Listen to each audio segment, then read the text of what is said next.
আসসালামু আলাইকুম। Homeo consultant Ahmed Saqafi Kaushik channel থেকে আপনাদেরকে স্বাগত। আপনারা ইতিমধ্যে আমাদের অনেকগুলো ভিডিও দেখেছেন, শেয়ার করেছেন, লাইক করে দিয়েছেন, কমেন্ট করে দিয়েছেন, এর জন্য আমরা কৃতজ্ঞ। আর এই কৃতজ্ঞতার সূত্র থেকেই আজ আমি আপনাদেরকে এমন একটি ভিডিও করতে চাই যে হোমিও সুস্থতা এবং শারীরিক সুস্থতা এবং হোমিওর ভূমিকা জন্য যে কী করণীয় আছে সে বিষয়ে আমি কথা বলতে চাই আজকে।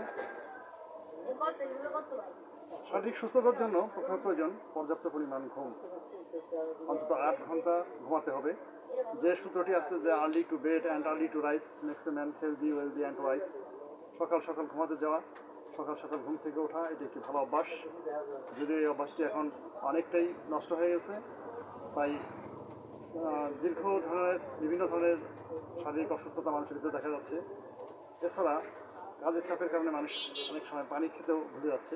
প্রতিদিন একজন মানুষের কমপক্ষে 5 লিটার বিশুদ্ধ পানি পান করা উচিত, উপরে 8 লিটার। এবং পানি পান করার একটি সঠিক পদ্ধতি আছে। এক নাগারে ঝকঝক করে অনেকখানি পানি না খেয়ে বরং অল্প অল্প বিরতিতে অল্প অল্প পানি খাওয়াটাই সবচেয়ে উত্তম। এছাড়া আরও কিছু বিষয় রয়েছে যেগুলো শারীরিক সুস্থতা আনার জন্য অন্যতম ব্যাপার, সেটা হচ্ছে যে নিয়মিত গোসল করতে হবে, নিয়মিত শরীর পরিষ্কার করতে হবে, নিয়মিত নখ কাটতে হবে। এগুলো এই সমস্ত পার্সোনাল হাইজিন বিষয়গুলো শারীরিক সুস্থতার সাথে একটি বিশাল ভূমিকা রাখে। এবার আসি ওষুধ প্রসঙ্গে। কিছু হোমিও ওষুধ খাওয়ার নিয়ম না জানার কারণে মানুষ সঠিক ফলাফল পায় না। যেমন হোমিও ওষুধ সাধারণত খালি পেটে খেলে, সকালে ঘুম থেকে ওঠার পরে খালি পেটে ওষুধ খেলে সবচেয়ে ভালো হয়। খালি পেটে ওষুধ খাওয়ার সবচেয়ে কল্যাণজনক। এছাড়া যদি কখনো এর মাঝখানে খেতে হয়, তবে খাওয়ার অন্তত আধা ঘন্টা আগে জিভ পরিষ্কার করে খেতে হবে। জিভের মাধ্যমে ওষুধটি সারা শরীরে পৌঁছা যায়। এর জন্য হোমিও ওষুধে জিভ খুব একটি ইম্পর্ট্যান্ট ব্যাপার। জিভের মধ্যে যদি টুথপেস্টের বা অন্য কোনো খাবারের স্বাদ থেকে যায় তাহলে সেটা সমস্যা। তাই এক্ষেত্রে আমাদেরকে একটু সতর্ক থাকতে হবে। সুস্থতার জন্য এগুলো অত্যন্ত গুরুত্বপূর্ণ। তাই আমি আপনাদেরকে আবারও বলতে চাই যে আপনারা পর্যাপ্ত পরিমাণ পানি পান করুন, পর্যাপ্ত পরিমাণ ঘুমান। আবার সে ঘুমটা যেন 12-14 ঘন্টা না হয়ে যায়। ঘুম হতে হবে 8 থেকে 9 ঘন্টা, সবচেয়ে বেস্ট সময় আছে 8 ঘন্টা। এরপর মানসিক চাপমুক্ত জীবনযাপন করতে হবে। অযথা দুশ্চিন্তা, উদ্বেগ এগুলো শরীরের বিভিন্ন অঙ্গের উপর, নার্ভের উপর চাপ সৃষ্টি করে। এর ফলশ্রুতিতে বিভিন্ন ধরনের রোগ ব্যাধি দেখা দেয়। এছাড়া খাদ্যাভ্যাসের ভিতরে আমরা নাস্তা হিসেবে এখন ফাস্টফুড, জাঙ্ক ফুড এগুলো গ্রহণ করি।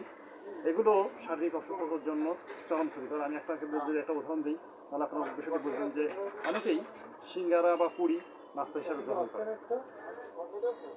যেগুলো হজমের উপর প্রভাব ফেলে। যখন আপনার দীর্ঘদিন এই প্রক্রিয়া চলতে থাকবে, আপনার হজম প্রক্রিয়াটা নষ্ট হয়ে যাবে, আপনার স্বাভাবিকভাবে আপনার যৌনশক্তিও নষ্ট হয়ে যাবে। যৌনতা একটা শক্তি, এটার জন্য তো শক্তির প্রয়োজন। খাবারটা যদি আপনার ঠিক মতো হজমই না হয় তাহলে আপনি শক্তি পাবেন কোথায়? এছাড়া অনেকের ইদানিং অল্প বয়সে ক্লান্তি, অবসন্নতা বোধ, বিষণ্ণতা এগুলো দেখা দেয়। এগুলোর জন্য আপনার এই সঠিক খাদ্যাভ্যাসটি না থাকাটা ভালো, অনেকটা কারণ। আমরা নাস্তা হিসাবে যদি ফল মূল, কলা ইত্যাদি গ্রহণ করি তাহলে সেটা অনেক ভালো হয়। ফলমূল আমাদের মানসিক প্রশান্তি দিতে সাহায্য করে এবং শরীরকে সুস্থ রাখতে সাহায্য করে। সেই সাথে সাথে ভাতের সাথে প্রতিদিন কোনো না কোনো ধরনের শাকসবজি খাওয়ার চেষ্টা করতে হবে, পর্যাপ্ত পরিমাণে সবজি খাওয়ার চেষ্টা করতে হবে এবং প্রতিদিন অন্তত বিশুদ্ধ 5 থেকে 8 লিটার পানি পান করতে হবে। তাহলেই সুস্থ থাকা যাবে।